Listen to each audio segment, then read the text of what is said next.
And this little guy comes in with blonde hair and he says, well, what do you want me to play? I says, play anything. So he starts playing and I'm like, oh, this is fucking one of the best things I've ever heard in my life. Ozzy Osbourne, the godfather of heavy metal, is no stranger to loss, but none hit harder than the death of Randy Rhoads. Their explosive collaboration on Osbourne's early solo albums made Rhoads more than just a guitarist. He was the creative force behind Osbourne's transition from Black Sabbath to a successful solo career. Rhoads' tragic death in 1982 casts a long shadow over Ozzy and the rock world, marking the end of a musical era that had just begun. Now, decades later, Ozzy opens up about that fateful crash, sharing his emotions and memories. Randy and Ozzy. Before the tragic crash that claimed Randy's life, he was already a rising star, known for his classical training and innovative guitar work. After parting with Black Sabbath, Ozzy Osbourne was in a dark place until Rhoads revived his passion for music. Auditioning for Ozzy, Randy showcased undeniable talent, leading to the creation of iconic albums like Blizzard of Oz and Diary of a Madman, featuring hits like Crazy Train and Mr. Crowley. Randy's influence brought out the best in Ozzy, rekindling his spirit and forming a deep friendship. While Rhoads had a humble demeanor, his fierce playing style garnered admiration from fans and fellow musicians, including Metallica's Kirk Hammett and Rage Against the Machine's Tom Morello. Ozzy's solo career was on fire, but the joy was cut short by the tragedy of Rhoads' untimely death, a devastating event that still impacts Ozzy to this day. The morning of March 19, 1982. The British rock singer Ozzy Osbourne, formerly with the group Black Sabbath, escaped injury when a plane made 2 low passes over the house in Florida where he was staying with his present band and then crashed into it. But the group's lead guitarist and makeup artist were killed. The events leading up to Randy's death took place on what initially seemed like an ordinary stop on a long and grueling tour. The band's tour bus had pulled up at Flying Baron Estates in Leesburg, Florida, a private airstrip often used by celebrities. Their next gig was scheduled in Orlando, but a broken air conditioning unit prompted an unplanned pit stop. None of the band members expected what would happen next. As the group tried to catch some rest, the tour bus driver, Andrew Aycock, who was also a licensed pilot, decided to take a single-engine Beechcraft F-35 for a spin. Aycock had reportedly been awake for multiple nights, powering through the long drives with the help of cocaine, a fact that would later become a major point of speculation. According to Daniel Buxbaum, author of Ozzy at 75, there were many conflicting reports about what happened that day. Some, like keyboardist Don Airey, were taking photos with a telephoto lens and had different angles of what was going on in the cockpit. Others had their own theories. What is clear is that Aycock took several people up in the plane for short joyrides, one group at a time. The first flight returned safely, but on the second flight, Aycock took off with Randy Rhoads and Rachel Youngblood, the band's seamstress and makeup artist. It's said that Rhoads only agreed the ride to take aerial photos for his mother. He had a known fear of flying and wasn't one to casually hop aboard a small aircraft. Rachel reportedly had a heart condition and initially didn't want to go either, but Aycock convinced her, promising he would keep the flight calm and uneventful. What followed was a horrific scene that traumatized everyone on the ground. Aycock reportedly made multiple passes over the tour bus, coming dangerously close each time. On the final pass, one of the plane's wings clipped the roof of the bus, sending the aircraft spinning out of control. It then crashed into a nearby mansion, instantly killing all 3 passengers.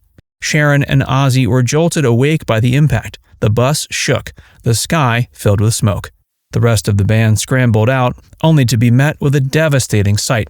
The plane was engulfed in flames, its wreckage scattered just yards away.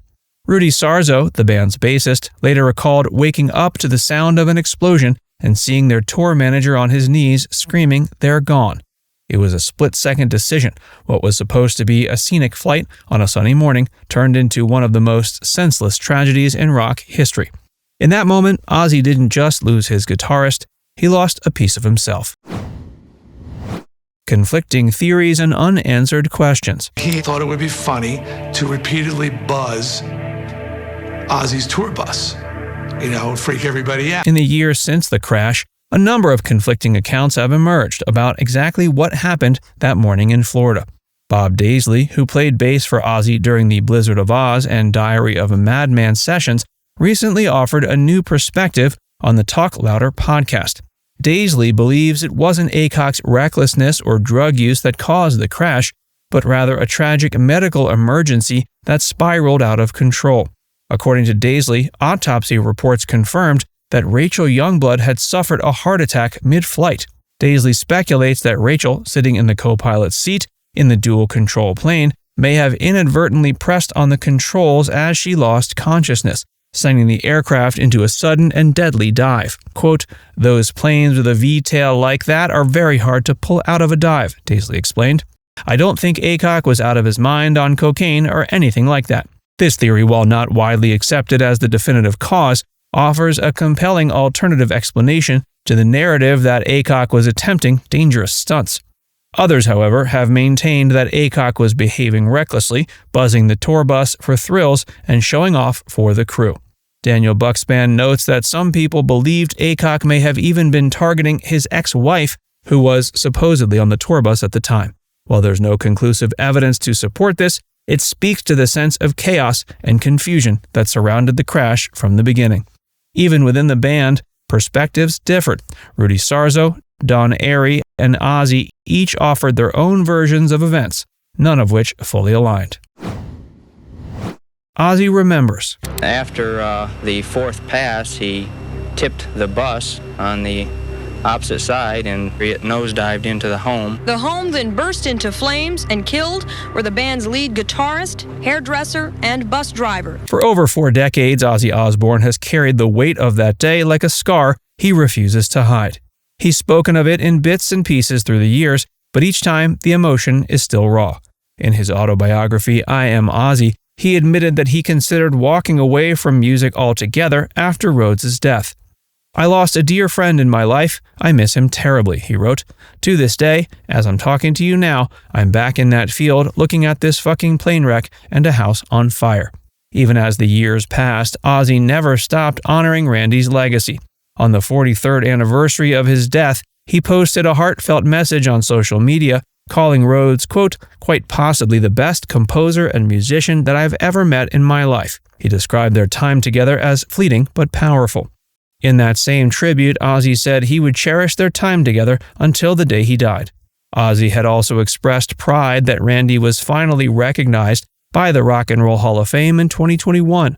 At the ceremony, Rhoads was awarded the Musical Excellence Award, a fitting honor for someone whose influence continues to ripple through the metal world. Through all the years and lineups that followed, Randy's presence loomed large over Ozzy's career. Each new guitarist carried the unspoken weight of living up to a legacy that ended far too soon. But for Ozzy, it was never about replacing Randy, it was about surviving without him. And that survival hasn't been easy. Quote, "The day Randy Rhoads died was the day a part of me died," he said. While Ozzy's had many highs and lows throughout his life, the tragedy of March 19th, 1982 remains a moment frozen in time. It was the moment when music lost one of its brightest young talents, and when a grieving friend was forced to carry on without his musical soulmate. And no matter how much time has passed, Ozzy has never stopped remembering, never stopped mourning, and never stopped talking to his lost friend, sometimes out loud, sometimes in song. Now it's time to hear from you. Do you think we'll ever learn the full truth of what happened with the accident? Let us know in the comments section below.